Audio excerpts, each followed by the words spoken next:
So let's go ahead and talk about overall just the open border that we have in America and human trafficking.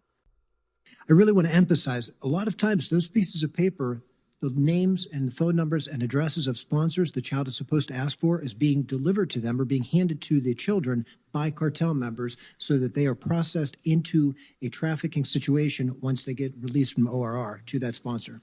Right. Yes. But ORR is not evaluating that. Not in a meaningful way. Right. What we have said repetitively is the federal government is the last mile delivery for human trafficking, that they're being trafficked through Mexico, and the federal government and the federal taxpayer then picks up the last mile delivery in human trafficking and is putting these young girls into sex slavery, putting these people into labor camps or into who knows what in criminal activity, because right now Javier Pizarra is facilitating the delivery for the end for these children. Am I wrong on that? No, Senator. Sadly, you are correct. What is the training currently for vetting of sponsors for HHS? What does their training entail? There's no training, Senator, for vetting sponsors. So it's just identifying who the sponsor is. Get the documents from WhatsApp. That's the training. So, and again, you never see the sponsor face to face. So there's really no way to vet, not even for category ones that we talked about. So Ms. Rodas had mentioned that about 40% of the children or less were going to category 1, which is a parent. Parents. That's not done through DNA testing. That's done through presenting birth certificates. Again, we don't know if that birth certificate actually belongs to that child, and we don't know if that ID document and birth certificate belong to the sponsor either, because you never see their face. They just put it on a table, take a picture, and send it to you. All right, so with this was actually quite interesting to me. There's some key points that I had that I was wondering about. So he was mentioning how the federal government is the last mile delivery to human trafficking.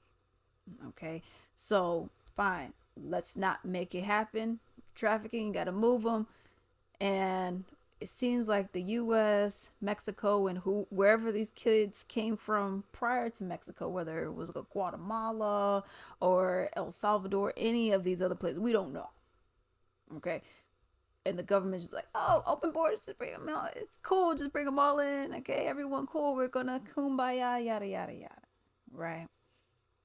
And then this guy, he actually mentioned, he was like, okay, and they're working with the cartel because once they get all the little documents, then they're ready to be trafficked, essentially, is what is going on. Now, we already know that the American government works heavily with them. That's how a lot of these people got over. Because there was not a study, but there was a report that came out that was saying that the U.S. was paying the cartel members to help get people over. What? And even in El Salvador, it's something different, but we already know that even like their cartel that they got going on over there, they are in cahoots in the government to, hey, lower the crime, we won't do XYZ to you. All right. But something I thought was actually quite interesting as well was the question of vetting sponsors. How does that work? We know that for these illegal children that are coming across the border, they said there's nothing that they do. They said that they get information from WhatsApp. So if she's talking about the texting where you could text people internationally or even domestically, whatever, app, and just send some stuff over. Okay. So I thought that was quite interesting. We say 40% or less or category 1. She didn't mention the other 60%. So it seemed like that. So there's nothing. They don't really do anything. Just ask for some documents. I don't meet you face to face. There's no video call. There's no interview. There's nothing. And I just give it to me. Okay, document looks good. I guess you're Susan Boyle. Okay, I guess you're good. Okay, Susan Stanford, you're perfectly fine. Go and take little Carlito. Looking on here, it says foster care parents are vetted through a thorough process that includes comprehensive background checks, in-depth home studies, personal interviews, referral checks, and often fingerprinting, all designed to assess their suitability to provide a safe and stable environment for children in need, with the primary focus on identifying any history of child abuse or neglect. Meanwhile, with these illegals, there's nothing. why would you just say, I don't think we really need to do anything, right? Okay. Background checks examining local, state, and federal criminal records to identify any convictions related to violent child abuse or any other concerning offenses. Why? Because I don't want to have some rapist or any kind of abuser taking children, right? Child abuse and neglect registry checks. Agencies will also check state and national child abuse registries to see if the applicant has a history of abuse claims. Why? For the same reason I said again. Home study. A social worker will visit, and this is where social workers also come in. A social worker will visit the potential foster care parent's home to assess its safety and suitability. Okay, you can't go and say, "Oh, I could take in 2 kids," and you got a 1 bedroom apartment that looks like something that's supposed to be on Hoarders. Okay, they want to evaluate the living conditions, access to necessary amenities, and potential hazards. They don't do that for these illegals. Personal interviews. Applicants will undergo in-depth interviews with the caseworker to discuss their motivations for fostering, parenting experience, ability to handle challenging behaviors, and understanding of child development.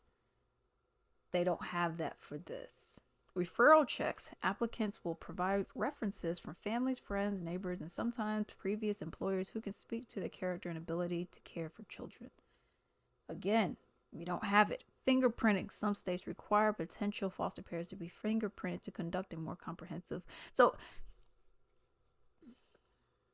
we have to do all this for citizens. And that's why a lot of people say they're like, man, I don't want to foster. Not because I don't want to have a kid, but they're like, man, I've read different stories where people said the whole process is brutal. They're like, man, you got to do this, you got to do this, you got to go through this, you got to have this, you got to do this, and it takes this long and that. But with sponsors, it's like, you want a legal kid, I guess just give us some documents. We don't need references. We don't need fingerprints. Personal interviews, I don't even know what the person looks like. Home study, what would I need to look in your house for? Do I need to see if you abused children before? Do I need a background check? I mean, maybe. What? And these are children that you guys illegally allowed to come across the border, and you don't think that they should have a safe space to be in? And also, if there are 500, because Eric Adams recently said that there are 500,000 children, illegal children, who had sponsored families and they're just poof. They just up and disappeared. So are they, one, even in this country anymore? 2, if they are, where are they? He said they don't know. He doesn't know if they are in sex trafficking or if they're performing child labor, or he doesn't know anything. He's like, they're just gone. So what happened to sponsored families? Can we get some information about why we're not seeing these kids? I mean, you are the guardian. You're the temporary guardian anyways, but I mean, where are the kids? No one knows where they are. Okay. And we're just letting the border just be open, wide open, yet nobody knows where these children are. No one cares. It's almost as though it's deliberate. I don't know. Maybe I'm crazy. But let's go ahead and look at this other video. Why are they doing this? Why has this administration, why have Democrats, you'll notice, by the way, even though they're invited, there's not one Democrat senator sitting here listening to your stories, asking questions. That similar letter that I sent to Secretary Becerris after your interview with Project Veritas, I sent that to Senator Peters, chairman of Homeland Security now. We've not held one hearing on the border. We've had Secretary Mayorkas a couple times, and we've been able to talk about the border, but no hearing on the border. Certainly no hearing on this. Senator Sanders, chairman of the Health Committee, no hearing on this. God bless Senator Grassley for doggedly pursuing this and organizing this roundtable. I'll just ask, you don't have to answer this, but do you have an explanation? Why is the Democrat Party, why are Democrats in Congress, this administration, why are they pursuing this wide open border that's a clear and present danger to this nation. 2 million unknown gotaways or gotaways. The sex trafficking we're talking about here, the human trafficking, the involuntary servitude, they know they're facilitating it. It's not a secret. Do you have any explanation in your own mind? And then the people who just in open arms are bringing them over, they aren't even, none of them, nobody is like, okay, I'm gonna come and I'm gonna address this. Let me know what you all think down below.